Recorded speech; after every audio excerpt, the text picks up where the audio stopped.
আধারের গায়ে গায়ে পরশ তবু সারা রাত ফোটাক তারা নব নব নয়নের দৃষ্টি হতে ঘুচবে কালো যেখানে পড়বে সেথায় দেখবে আলো ব্যথা মোর উঠবে জ্বলে ঊর্ধ্বপানে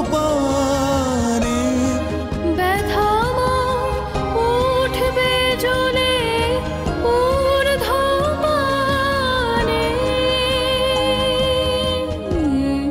আগুনের পরশমণি ছোঁয়া প্রাণে এ জীবন পূর্ণ করো। আমার খুব কষ্ট হচ্ছে আজ। কেন? আপনার কষ্ট কেন হচ্ছে? আপনার জন্য।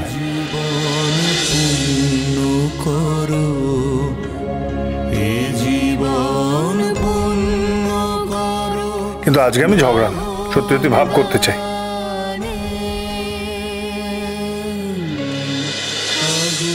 আরে দরজা খোলা আছে, কি করছেন?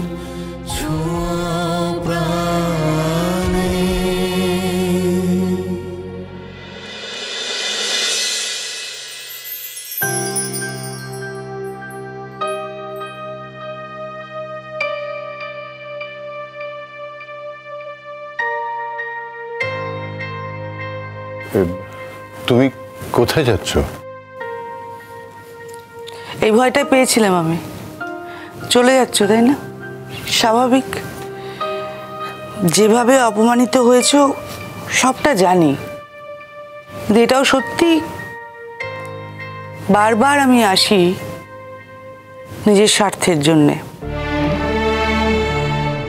তোমার সাহায্যের জন্যে, সাহায্য চাইতে। পিসিমণি, সাহায্যের আর কোনো পথই খোলা রইল না। আমি তো চেষ্টা করেছিলাম, কিন্তু পারলাম কই। প্লিজ প্লিজ তোমরা আমাকে আর আটকেও না, প্লিজ। রাধিকা, আমার তোমার সঙ্গে একটু পরামর্শ ছিল। 2 মিনিট তুমি না, আমি বলছি জাস্ট 2 মিনিট বসতে পারো আমার সঙ্গে? আঙ্কেল প্লিজ, আমার আর ভালো লাগছে না এইসব। আপনার যদি সত্যি কোনো কথা থাকে তাহলে আমাকে ফোন করে নেবেন।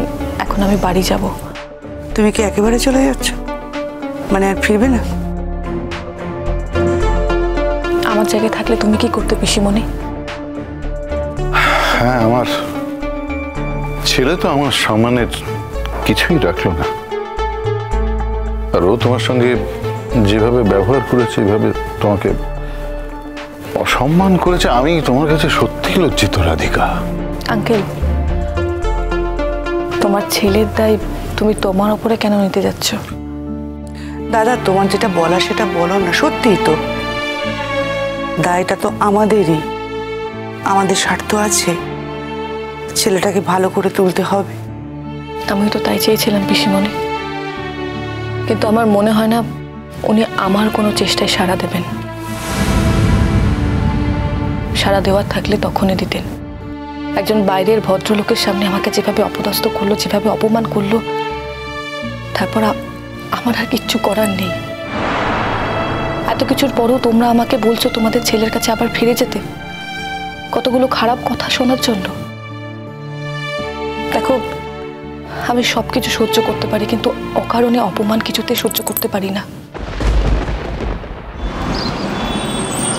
আমার মনে হচ্ছে এই কেসটা আমি জিতেছি বলে তোমার আর আমার মধ্যে হয়তো কোনো ভাগ তৈরি হচ্ছে। তুই এটা বলে কি মিন করতে চাইছো? হ্যাঁ, কি বলতে চাইছো বলো তো?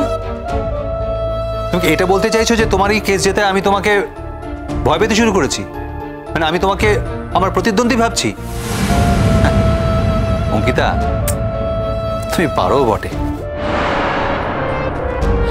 আমি কিন্তু এসব কথা বলিনি সৌম্য, তুমি কিন্তু শুধু শুধু আমার মুখে কথাগুলো বসাচ্ছ। শোনো, এখন অনেক কাজ আছে আমার, তুমি প্লিজ যাও এখান থেকে। তুমি আমার সঙ্গে এইভাবে কথা বলছো কেন? বললাম যে কাজ আছে আমার, তুমি যাও এখান থেকে। আমার দিল্লি থেকে কলকাতায় ফিরে আসাই ভুল হয়েছে। আমার ওখানেই থেকে যাওয়া উচিত ছিল। কেন? মানে আমি কি তোমার জীবন এত দুর্বিষহ করে দিয়েছি যে তুমি এখন কলকাতাতে থাকতেই চাইছো না? শোনো অঙ্কিতা, আমি চাইলে যে কোনো সময় দিল্লি শিফট করে যেতে পারি, চাইলে আমি যে কোনো সময় দিল্লিতে গিয়ে প্র্যাকটিস শুরু করতেই পারি, হয়তো সেটাই করবো এবার। তার সঙ্গে এটাও দেখি সৌম্যদীপ বাসুকে বাদ দিয়ে তুমি বা কলকাতায় কটা কেস একা লড়ে জিততে পারো।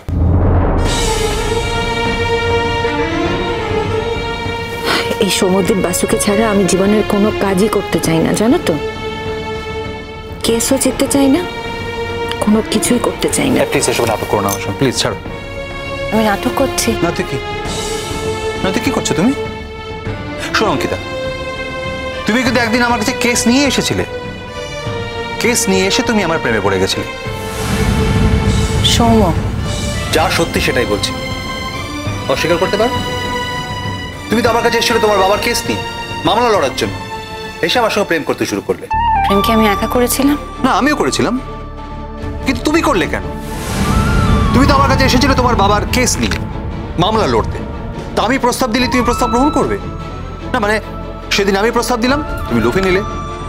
আজ যদি তোমার কাছে কেস করতে সে আরেকজন, সে তোমাকে প্রেমের প্রস্তাব দেয়, তুমি নিশ্চয়ই সেটাও লুফে নেবে।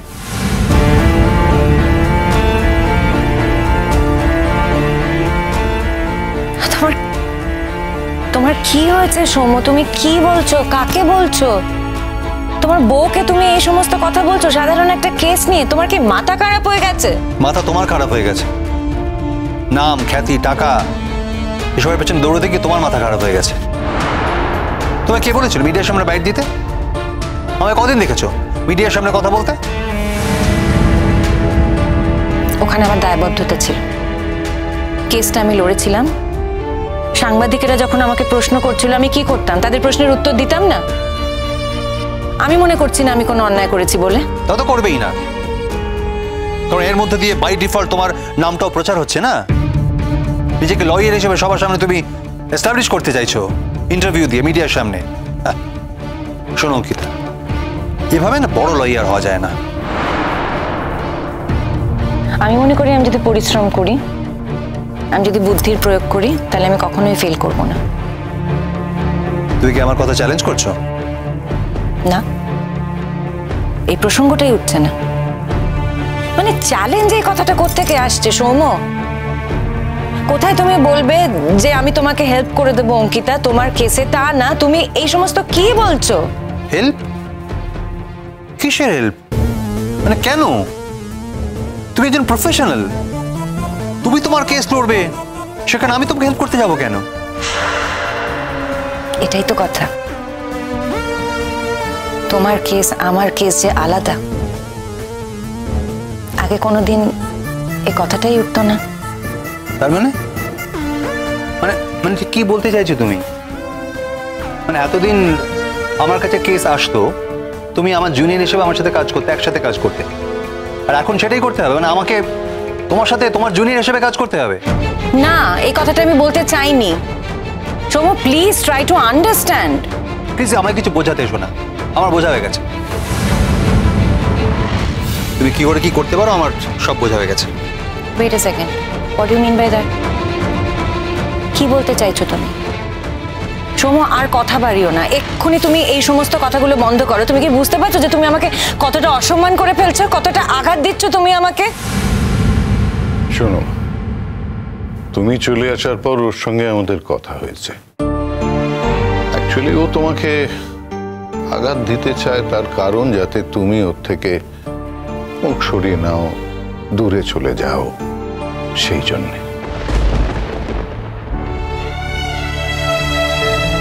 আর এ কথাও নিজে মুখে আমাদের বলেছে। তার মানে তুমি বোঝার চেষ্টা করো একটু, তুমি তো বুদ্ধিমতী। ও তোমাকে ভালোবাসে, এই নিয়ে তো কোনো সন্দেহ নেই। পিসিমণি, এসব কথা থাক। হ্যাঁ, ঠিকই ঠিকই ঠিকই। কারণ ও যে ধরনের আচরণ করেছে, কেউ যদি কাউকে ভালোবাসে তার সঙ্গে এইভাবে কেউ করতে পারে না। আর এটা ভাবাটা খুবই স্বাভাবিক। আমি অনেক ভেবে দেখেছি মা, কিন্তু আমি তারপরেও তোমার কাছে এসেছি নিরুপায় হয়ে, কারণ আমার কাছে আর কোনো উপায় নেই যে।